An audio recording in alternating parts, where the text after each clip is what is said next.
Hello दोस्तों, नमस्कार। आप सभी का बालाजी स्टडी यूट्यूब चैनल पर एक बार स्वागत करते हैं हम।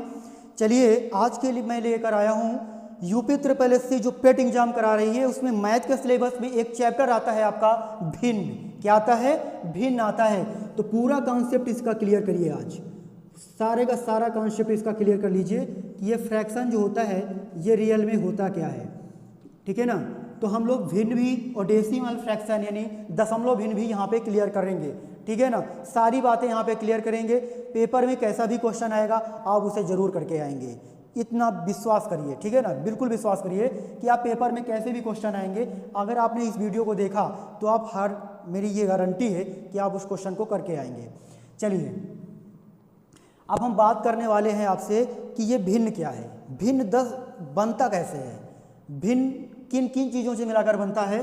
तो भिन्न जो दरअसल बनता है ये अंश होना चाहिए इसके पास, और इसके पास अगर हर होता है, अंश बटे हर अगर ये क्रिया है, ये कहीं पे लिखा हुआ है सिस्टम में, तो इस सिस्टम को हम लोग बोल देते हैं, क्या बोल देते हैं? भिन्न बोल देते हैं भैया। यानी कहीं अंश लिखा है और बटे में हर भी है, यानी अंश और हर जहाँ पे मिल जाते हैं उसी को संख्या को हम लोग बोल देते हैं कि ये भिन्न है भाई, इस फ्रैक्शन है। अब जो बच्चे कुछ इंग्लिश मीडियम के हो सकते हैं तो इसको हम लोग बोलते हैं न्यूमिनेटर। न्यूमिनेटर, ठीक है, न्यूमिनेटर। समझ में आ रही बात? और इसको हम लोग बोल देते हैं डिनोमिनेटर। क्या बोल देते हैं? डिनोमिनेटर। ठीक है ना? Denominator, denominator. ओके, यही हमारा हो जाता है इक्वल टू फ्रैक्शन के बराबर होता है। क्या होता है? फ्रैक्शन के बराबर हो जाता है डिनोमिनेटर, ये न्यूमिनेटर अपॉन डिनोमिनेटर। यानी मैं इसको बोल सकता हूँ कि n upon D equal to F, n upon D equal to F, यानी ये हमारा फ्रैक्शन होता है। तो बस कुछ नहीं है, अंश है, हर है, उसको हम लोग क्या बोल दिया? भिन्न बोल दिया। ये बातें क्लियर हो गई? ठीक है। अगर मैंने आपसे कहा कि 5/12, मैंने क्या बोला? 5/12, तो 5 भैया क्या है यहाँ पे? आप बताओ ना क्या है 5? तो आप बोलेंगे सर 5 हमारा जो यहाँ पे है वो अंश है। 5 क्या है? अंश है। और जो हर है, जो 12 है, ये हर है। अब क्लियर हो गया, यानी 5/12 जो हुआ वो आपका क्या हो गया? वो आपका भिन्न हो गया। ये बात क्लियर हो पा रही है सभी की? बिल्कुल क्लियर हो रही होगी। मैं अगर दूसरा एग्जांपल लेता हूँ कि 12/13 में से अंश क्या है, तो आप बताएंगे सर अंश इसमें जो होगा वो 12 ही होगा, और जो हर होगा वो 13 ही होगा। यानी 12/13 क्या हुआ? एक भिन्न हो गई। 12/13 क्या हो गई? एक भिन्न हो गई। तो ये बिल्कुल बेसिक था, बिल्कुल ही बेसिक था। ये आपको पहले से ही आता रहा होगा, लेकिन फिर भी मैंने एक बार आपको क्लियर कराया। ठीक है, आगे चलते हैं।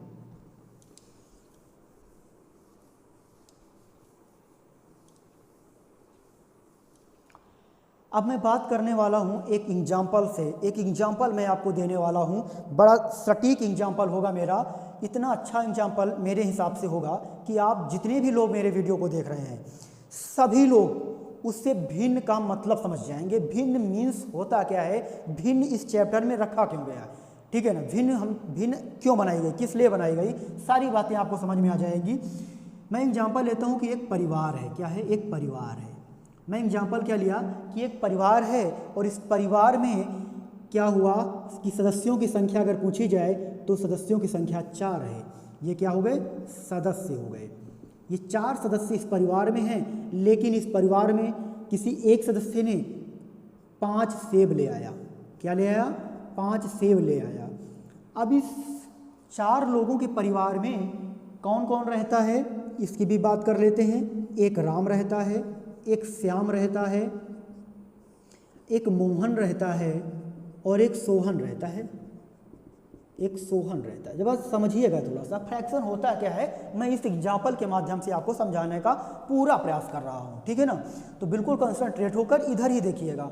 ठीक है ना? बिल्कुल इधर देखिएगा कि मैंने क्या कहा। मैंने क्या कहा कि भाई इन 4 लोगों में आप एक एक सेब दे दीजिए, वितरित कर दीजिए।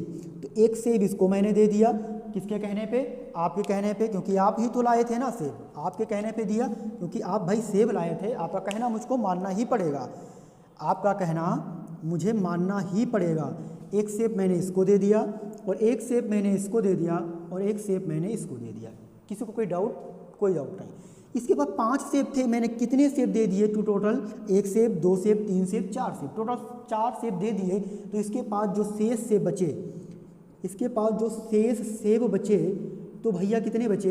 1 शेप इसके पास शेष और बचा। मैंने कहा कि जो शेष शेप बचे उसको भी सबको बराबर बराबर वितरित कर दीजिए। तो ये 4 लोग हैं, अब एक में से कितने हिस्से लगाओगे? 4 हिस्से लगाओगे। तो ये कितना पाएगा? 1/4 पाएगा। ये कितना पाएगा? 1/4 पाएगा। ये भी 1/4 पाएगा और ये भी 1/4 पाएगा।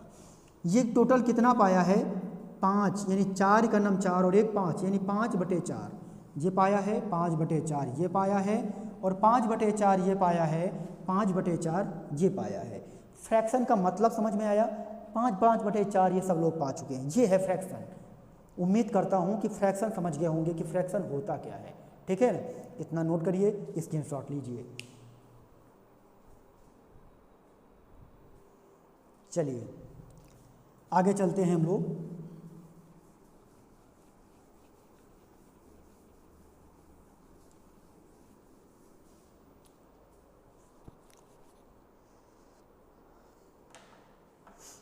अब मैं फ्रैक्शन के विषय में बात करूंगा आपसे कि फ्रैक्शन ये है आपकी, क्या है ये?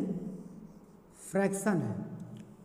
अब देखिएगा, थोड़ा सा अच्छे तरीके से देखना है आपको कि यहाँ पे जो फ्रैक्शन हो रहेगी ये कितने टाइप के होंगे।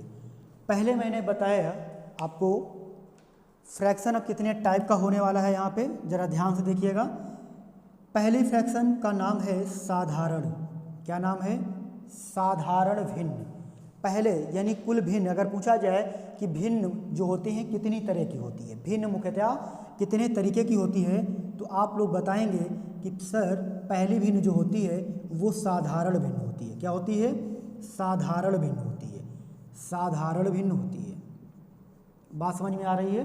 पहली भिन्न का नाम है साधारण भिन्न और दूसरी भिन्न का नाम है दशमलव भिन्न। क्या नाम है? दशमलव भिन्न। और फिर इसका नाम हो जाएगा आपका वितत भिन्न। क्या नाम हो जाएगा? वितत भिन्न। समझ में आ रहा है? इसको हम लोग बोलते हैं इंग्लिश में simple fraction, decimal fraction, continued fraction. ठीक है ना? Continued fraction. ठीक है ना? तो सिंपल फ्रैक्शन यानी साधारण भिन्न जो होते हैं दोस्तों, साधारण भिन्न के भी कई भाग होते हैं। तो मैं पहले डिस्कस करूंगा कि साधारण भिन्न जो होती हैं वो कितने टाइप की होती हैं। तो साधारण भिन्न के विषय में आप लोग समझिए। पहली जो होती है उसका नाम होता है उचित भिन्न। क्या होता है उसका नाम? उचित भिन्न। इसको इंग्लिश में हम लोग बोलते हैं प्रॉपर फ्रैक्शन। क्या बोलते हैं? Proper fraction. उचित भिन्न यानी प्रॉपर फ्रैक्शन बोलते हैं। फिर दूसरा नाम होता है एक अनुचित भिन्न। उसका नाम होता है अनुचित भिन्न होता है। अनुचित भिन्न, इसको हम लोग बोलते हैं इम्प्रॉपर फ्रैक्शन। Improper fraction. ठीक है? फिर एक और भिन्न होती है, इसको बोलते हैं मिश्रित भिन्न। कैसी भिन्न? मिश्रित भिन्न। तो इस मिश्रित भिन्न का नाम है मिक्स्ड फ्रैक्शन। Mixed fraction. ठीक है? ये 3 तरह की भिन्न होती हैं। पहले अगर क्वेश्चन किया जाएगा आप सभी से, तो पहला क्वेश्चन का आंसर है कि भिन्न मुख्यतः कितने प्रकार की होती हैं। तो 3 तरीके की होती हैं। वो 3 तरीके कौन कौन से हैं? पहली भिन्न होती है साधारण भिन्न, फिर आपकी होती है दशमलव भिन्न, फिर होती है वितत भिन्न। साधारण भिन्न तो उचित, अनुचित और मिश्रित, ये 3 तरीके की होती हैं। दशमलव भिन्न एक ही तरीके की और ये वितत भी एक तरीके की। ठीक है? मैंने भिन्न आपको बता दिया। अब उचित भिन्न क्या होती है इसके विषय में बात कर ली जाए। उचित भिन्न, जैसे मैं फॉर एग्जांपल से आपको डायरेक्ट समझा देता हूँ। एग्जांपल लेकर कि मैंने जैसे लिखा 4/5। क्या लिखा? 4/5। 4/5 में आपने देखा कि आपका जो हर है वो अंश से बड़ा है। यानी एक ऐसी भिन्न जिसका हर बड़ा हो लेकिन किससे बड़ा हो? अंश से बड़ा हो। जिसका हर अंश से बड़ा है वो भिन्न उचित भिन्न कहलाएगी दोस्तों। वो भिन्न क्या कहलाएगी? उचित भिन्न कहलाएगी। वो भिन्न उचित भिन्न कहलाएगी। वो सारी भिन्नें क्या कहलाएंगी? उचित भिन्न कहलाएंगी। समझ में आ रहा है? जिसका हर अंश से बड़ा है, जिसका हर अंश से बड़ा है वो सभी भिन्नें उचित भिन्न कहलाएंगी। अब इसमें क्या है, जैसे 5/4 इसी का अपोजिट कर दिया, यानी जिसका अंश हर से बड़ा हो, जिसका अंश हर से बड़ा हो उसको अनुचित भिन्न कहते हैं।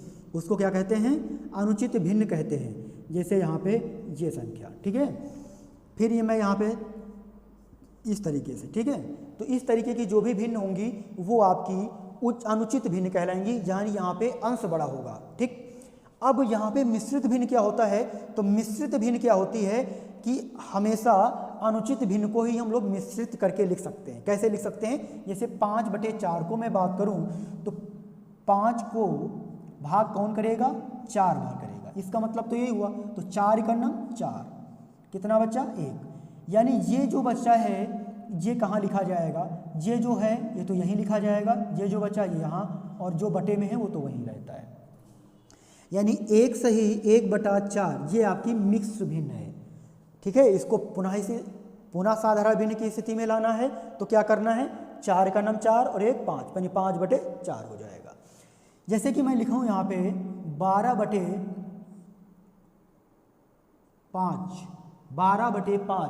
अब 12/5 को इसी तरीके से डिवाइड कर दीजिए आप, 5 यहाँ पे और 12 यहाँ पे, तो 5 दूना 10 हो जाएगा और बटे 2 बचेगा, यानी आपका आ जाएगा 2 सही 2/5। 5 दूना 10, 2 12, यानी इसका जो मिश्रित रूप हो जाएगा 2 सही 2।